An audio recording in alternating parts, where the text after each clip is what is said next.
कुम्भे पुनर्वासजातं केरले चोळपट्टणे कौस्तुभासुन्दराधीशं कुलशेखरम् आश्रये गुष्यते यस्य नगरे रङ्गयात्रा दिने दिने तमहं शिरसा वन्दे राजानां कुलशेखरम्।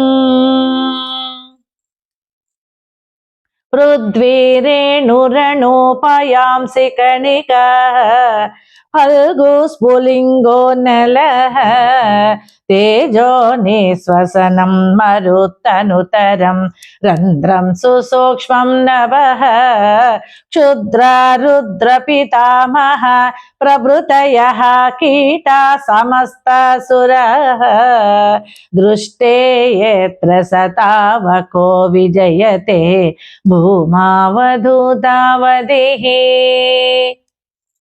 భావము: ఓ పుండరీకాక్ష, మేమెల్లప్పుడూ మనస్సుతో నీ పాదార విందాలను ధ్యానిస్తూ ఆనందాన్ని అనుభవిస్తూ చేతులు జోడించి శిరస్సు వంచి నమస్కారం చేసేటట్లును, కంఠం గద్గదమయ్యేటట్లును, శరీరం పులకాంకితమై ఉండేటట్లును, కన్నులు ఆనంద భాష్పాలతో నిండేటట్లును మేము బ్రతికి ఉన్నంతకాలం ఎడతెగక ఇలానే జరిగేటట్లు అనుగ్రహించాలని మళ్ళీ మళ్ళీ ప్రార్థిస్తున్నాము.